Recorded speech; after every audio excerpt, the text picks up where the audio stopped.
Well, hello, I'm Mike Roberts. Thank you so much for joining us, and thank you, Brian, for joining us. Let me introduce Brian formally. Brian Lane, MBA, Vice President, Strategic Development at Avenue Development, and Brian is here today to talk specifically to us about these new apartments. First of all, I don't want to mispronounce it, so name the apartments for us. Absolutely.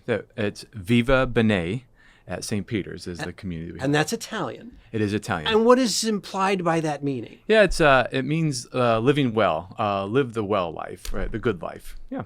So I guess I want to start with this question, Brian. Who's Avenue Development and what is your role at the company? Yeah, sure.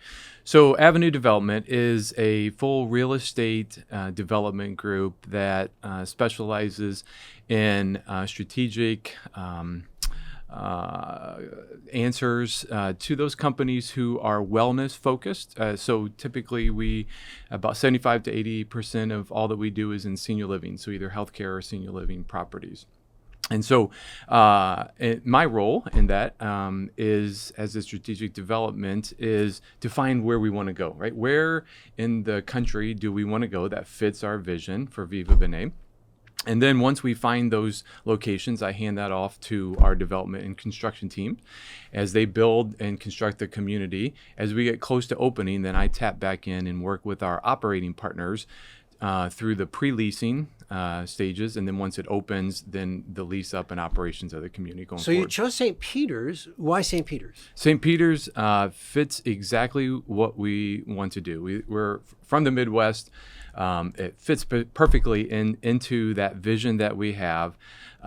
It's a great demographic for active adult and what we have here. And so it checked all of the boxes perfectly for us. Brian's from the Midwest. I'm from the Midwest. It's okay to live in flyover country. That's exactly right. Now, you used a term, Brian, that I wanted to sort of jump into a little bit. Active adult and an active adult community. What is that? Because it's a specific term. It is a specific term. So if I might just describe what senior living in the spectrum is and then how active adult fits into that. So traditional senior living has 3 or 4 different opportunities. So the first, and we'll go completely off to the right, is with skilled nursing. So that's your nursing homes, rehabs, Medicare, Medicaid are the typical payers for that. So that's on the far right. Lots of care needs that a resident has.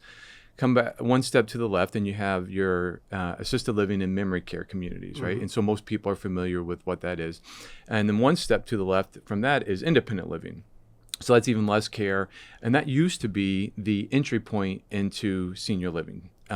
So what active adult does is it's even less care. And so it's further to the left and is becoming the new entry point, if you will, into senior living. So on a high level, what active adult is age restricted. So what I mean by that is, depending on the state and the statutes within the state, typically it's either 55 or 62 is the low age, so the entry age into these apartments, and then it's market rate rental apartments. So you got age restricted, so like age and like-minded folks who are living in a congregate care setting.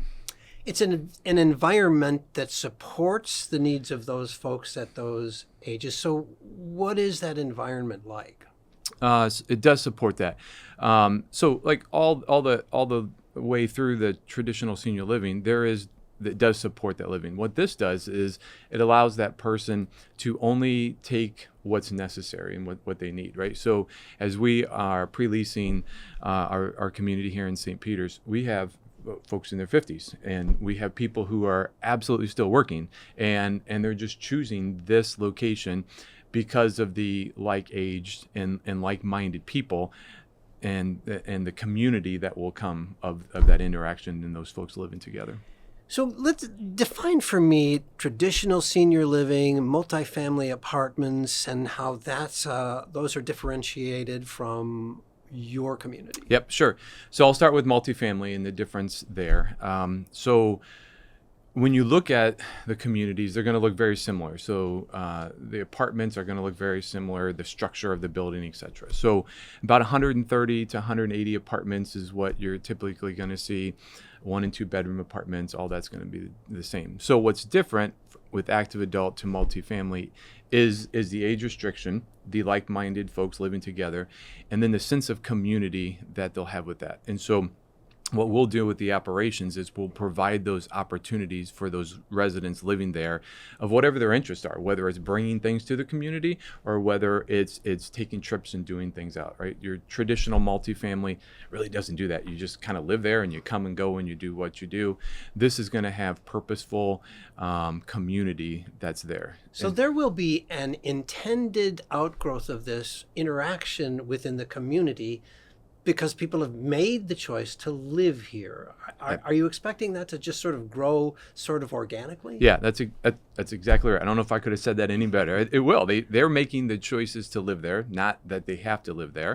And it will grow organically on what that community will actually look like. I was checking out your website and I saw this, Well VB. What is that? Yeah, so Well VB is...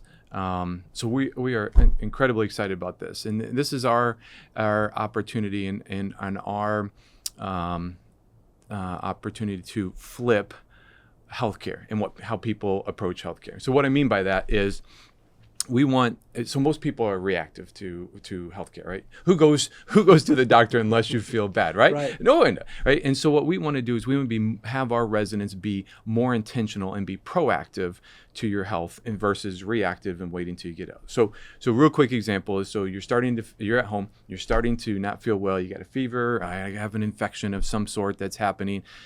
Do I call the physician? Right? Well, it's not bad. It's not that bad. And then I wait, and it gets a little worse. And then I call my practitioner. And now, when can I get in? It's never usually the same day. Usually multiple days. And so now you got to wait. Now the infection's getting worse, and then you got to drive. Then they prescribe something. Now you have to drive and pick up your medications, etc. So it's a long process, and when you don't feel well, that's just hard to navigate. So Well VB, we have our on-site health provider, Sevi Health, has the same proactive health intention for seniors. And so they will be our on-site partners who will, when the resident has the same thing, a fever, infection, they'll just simply walk down to the area where Sevi Health is. They'll have the interaction with the practitioner. They'll say, yep, you do have an infection. Let me prescribe this to you.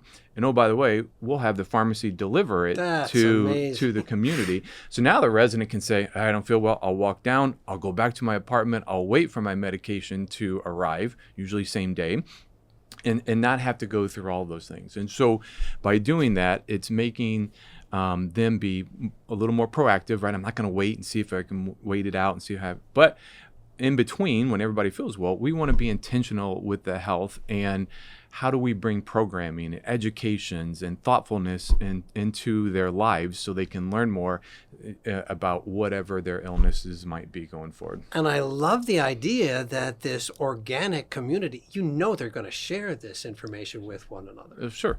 So whether it's your nurse practitioner, whether it's your physician or not, right?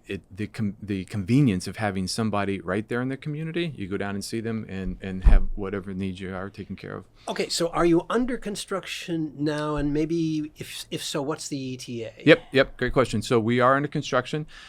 So we're about to our last 5 or 6 months of construction. So we are looking to end the construction middle to end of November of this year, with our first residents moving in just in time for the holiday season. So they'll be moving in. So they could be in by Thanksgiving, maybe? It'll be close to Thanksgiving, but certainly for Christmas. Certainly. That is so. Yeah. Any final thoughts? So so COVID was really, really hard on senior living. Right, and we've had this push on so many things in senior living. So hard to for folks in the community. So hard for us as we want to grow and move active adult forward. As we kind of turn the corner to this, we've got lots of opportunities coming. So we're really, really bullish on active adult. We have a pipeline of over $300 million. And of communities that we're already pursuing or land that we're pursuing. We have 3 more sites in and around the St. Louis metro area. So it's, really? Yeah. So we're really, really excited about St. Louis, Metro St. Louis, the Midwest, and really looking forward to those opportunities. So you've got the resources, you've got the information stream. If people want to know more, how do they find out? Yeah, so Viva Bene Living, so VIVABENE Living, is the overall site, and then Viva Bene St. Peter's is the site specifically for the community here in St. Louis. Well, this is so exciting. Brian, it's been great to meet you. We've been talking with Brian Lane, MBA. Brian is the Vice President of Strategic Development at Avenue Development, and he's been telling us about Viva Bene Apartments. And we're just so grateful for the gift of your time today and yours. Thanks for joining us, and have a great day.